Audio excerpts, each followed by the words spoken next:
From powerful leaders commanding operative missions to dictators ruling their people, wearing a watch on each wrist have surprising advantages that no one ever talks about. It's not just about exactly knowing the time. There are shocking, unexpected reasons why influential figures practice double wristing. Let's dive in. A watch is far more than a device for telling time. It is a tool, a symbol, and a reflection of priorities. Before the invention of smartphones, it was a soldier's lifeline. Pilots navigating hostile skies, commanders orchestrating battles across continents, and agents deep behind enemy lines all relied on precision timing. The wrong calculation could cost lives. Wearing two watches gave these figures an edge. It offered instant access to multiple time zones. A general coordinating operations in the Middle East could see local time and Washington's time at a glance. No mental arithmetic, no delay, just certainty.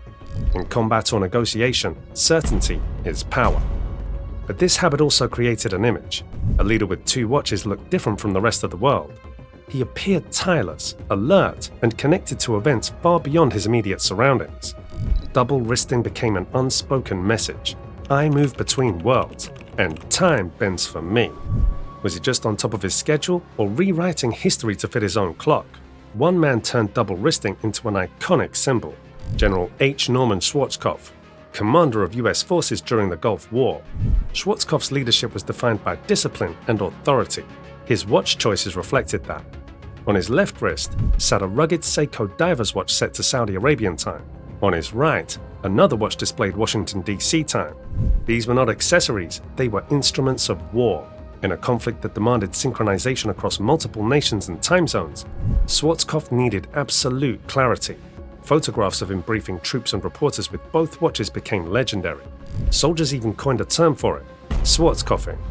Ask yourself, would a single watch have carried the same weight, or was it his way of saying, I am everywhere at once, and you can't keep up? If Schwarzkopf's double wristing was practical, Fidel Castro's was strategic theater. The Cuban revolutionary and leader wore two Rolex watches on the same wrist, an image that became part of Cold War history. In 1963, during a high-stakes meeting with Soviet Premier Nikita Khrushchev, Castro's wrist displayed both a Rolex GMT master and a day date. Reports suggest one watch tracked Havana time, the other Moscow time, and he may have used the GMT's additional hand to monitor Washington. This was not an accident. Castro was sending a message. His influence extended across continents, and he was prepared for any scenario. The symbolism deepened when considering Rolex's reputation. At the time, Rolex was known for rugged precision, not just luxury. For a Marxist leader to wear such watches was deliberate. Castro used them as instruments of political theater, blending revolutionary rhetoric with subtle reminders of his global standing. Some historians argue that Castro's double wristing was part of his persona, like Einstein's hair or Churchill's cigar. It made him unforgettable, a walking contradiction, a Marxist with the most coveted watches of his era. Could this have been his way of bending time itself, showing that a small island leader could stand toe-to-toe with superpowers? Legendary astronaut Buzz Aldrin took this tradition even further. He was photographed at breakfast wearing three watches, a NASA-issued Omega Skywalker X-33, a Mars timepiece, and a commemorative Apollo 11 Speedmaster. Aldrin wasn't making a statement. He had a history book on his wrist. A decorated fighter pilot and astronaut, Aldrin had flown combat missions, shot down enemy aircraft, and walked on the moon. Each clock represented an achievement in human innovation. The photograph of Aldrin's triple wristing became iconic, as it represented a life lived at the edge of human capability. His watches were more than just timepieces, they were proof of humanity's greatest leaps. Aldrin's reputation for fearlessness extended beyond his wristwear. When a conspiracy theorist accused him of faking the moon landing, the 72-year-old astronaut delivered a punch that silenced the doubter. His wrist carried history, and his actions defended it. How many of us could wear our entire resume on our wrists? Aldrin could.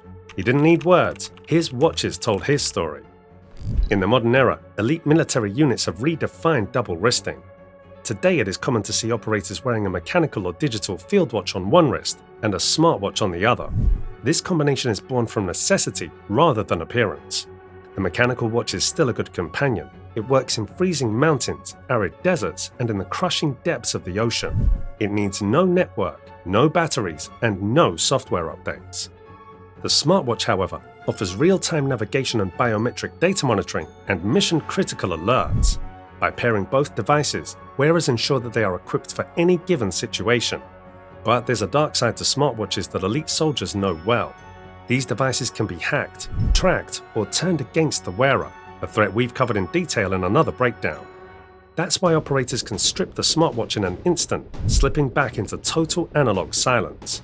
This strategy reflects a culture of preparedness. No single tool is enough. Redundancy is essential, and double wristing provides it. If you're enjoying breaking down these layers of power and paranoia, hit that like button and subscribe. The next reasons will blow your mind. General Scott Miller, who led America's most elite units, embodied this philosophy. Photographs often show him wearing a Christopher Ward dive alongside a smartwatch. His choices were functional rather than flashy, a reflection of his reputation as a quiet professional. Miller's dual wrist setup symbolized the balance between tradition and innovation. One watch represented decades of military craftsmanship, the other his embrace of modern tools that enhance performance. Miller was not making a statement for the cameras. His equipment mirrored the discipline of a leader who understood that preparation is power. As double wristing grew more visible, it entered pop culture. Rappers, athletes, and actors began wearing diamond-encrusted watches on both wrists, turning a symbol of discipline into a display of wealth. While striking, it stripped the practice of its deeper meaning. This shift highlights the divide between utility and image. When Schwarzkopf or Miller wore two watches, it reflected responsibility over missions and lives. When a celebrity does it, it becomes a fashion trend. The same gesture tells very different stories depending on the wearer. Yet even in celebrity circles, the appeal of double wristing lies in its association with authority. It is a visual echo of a tradition built by generals, astronauts, and spies.